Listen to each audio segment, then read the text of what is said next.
Bonjour, bonjour, bonjour à toutes. Aujourd'hui, on parle de la critique. Parce que la critique, que tu sois entrepreneur ou que tu veuilles te lancer, à tous les coups, tu y auras droit. Tu en auras de la part de plein de gens, de la famille, des amis, des entourages, des personnes qui ne comprennent pas ce que tu fais ou pourquoi tu le fais ainsi, etc.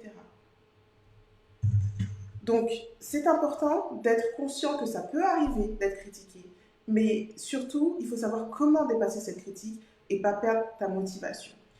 Pourquoi déjà tu es critiqué? Souvent, si c'est la famille, c'est parce qu'elle s'inquiète en fait. C'est pas forcément méchant, ça peut l'être, mais pas forcément.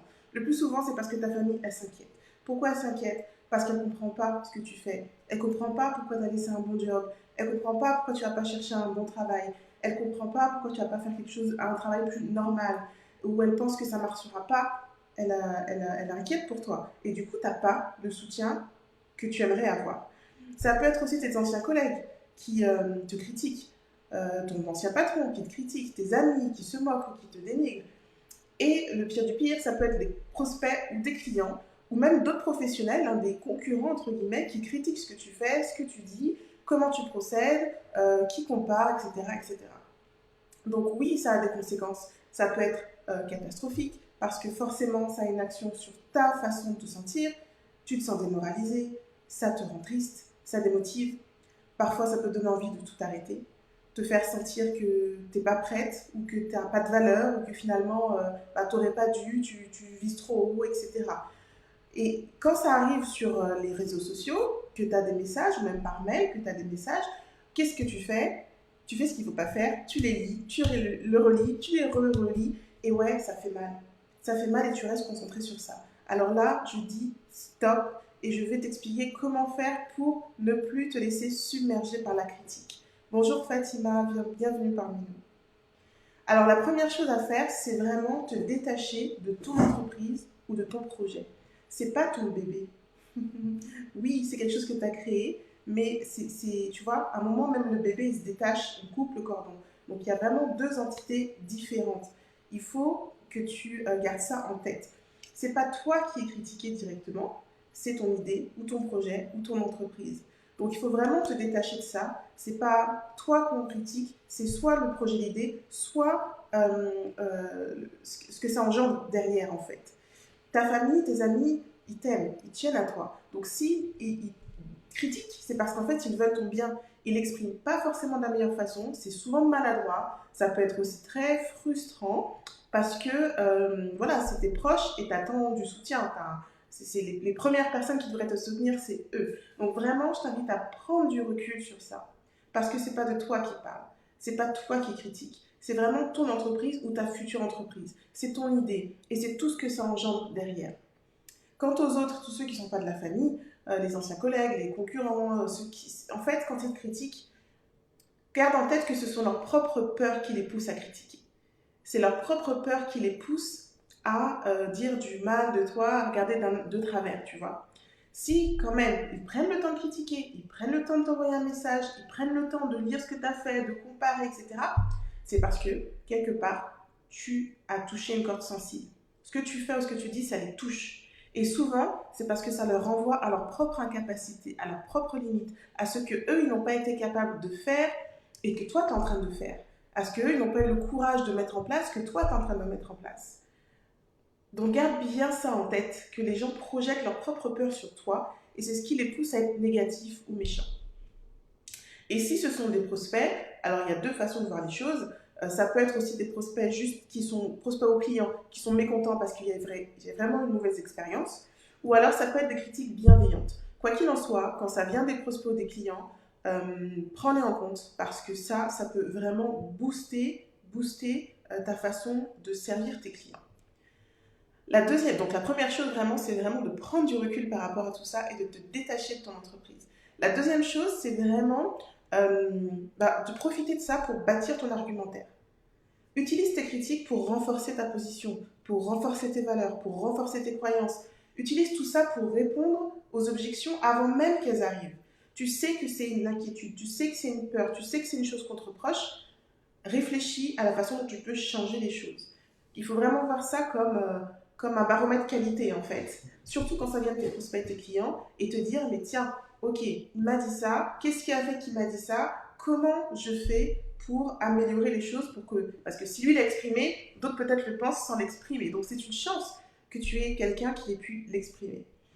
Et même si ce sont des critiques qui sont blessantes, encore une fois, prends du recul, regarde au-delà et demande-toi qu'est-ce qui manque dans mon business qui fait que cette personne a fait telle ou telle remarque. Qu'est-ce qui n'est pas clair? Est-ce qu'il y a trop d'infos? Est-ce qu'il n'y a pas assez d'infos? Vraiment fais de cette critique une force pour mieux bâtir ton entreprise, pour mieux la faire évoluer. C'est comme on dit souvent, comme on dit souvent, les opposés s'attirent. Pourquoi je te dis ça? Parce que mon mari et moi, on est complètement opposés. Et très souvent, du coup, quand j'ai une idée, il voit tout de suite les choses qui ne vont pas. Et que moi, je ne verrai jamais parce que ce n'est pas ma façon de voir les choses. Et ça, oui, des fois, c'est fatigant parce que j'ai l'impression qu'à chaque fois, il me pointe du doigt ce qui ne va pas. Mais en fait, non, c'est pas ça. C'est parce que justement, il est inquiet et a peur que ça ne fonctionne pas. Parce qu'il sait aussi, il me connaît, il sait comment je fonctionne et que je vois toujours le côté hyper positif des choses.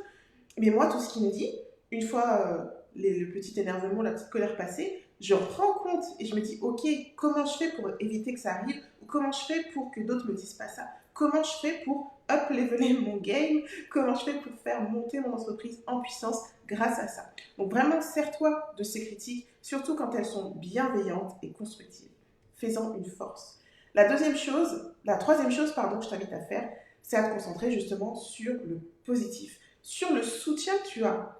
Parce que quand quelqu'un te critique, tu te focalises dessus. Tu passes ton temps à te répéter le truc en boucle, à relire le message, à réécouter le message, à te concentrer dessus à fond. Donc tu vois plus que ça en fait.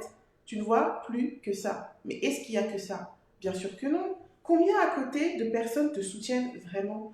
Combien de personnes apprécient ton travail? Combien apprécient ce que tu leur apportes? Combien sont là pour toi? C'est sur ça qu'il faut te concentrer, pas sur la seule et unique personne qui a dit que tu n'étais pas assez ceci ou trop cela. Tu en auras toujours des critiques. Par contre, des gens qui te soutiennent, en pourcentage, tu en auras toujours plus.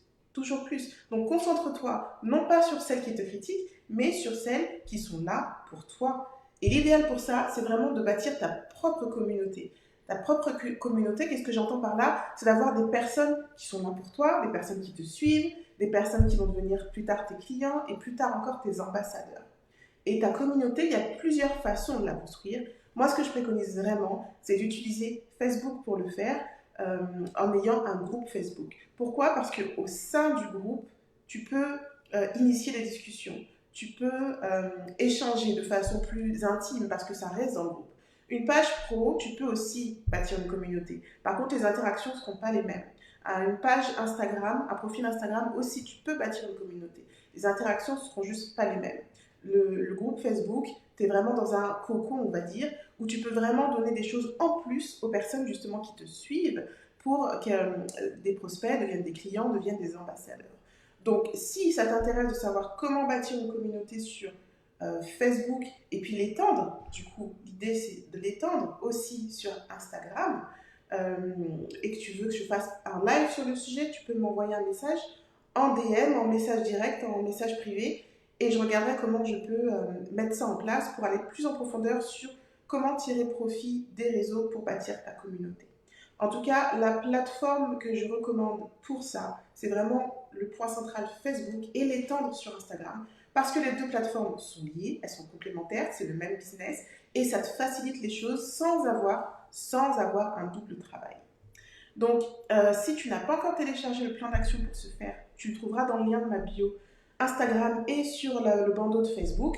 Je te donne la méthode pas à pas pour vraiment poser les bases de ta prospection sur les deux réseaux, sur Facebook et sur Instagram. Donc, c'est un canevas en 6 étapes. Tu pourras le mettre en œuvre tout de suite, surtout si tu n'as pas encore des profils pro, c'est l'idéal. Si tu les as encore, ben, c'est l'occasion de regarder si tout est d'équerre.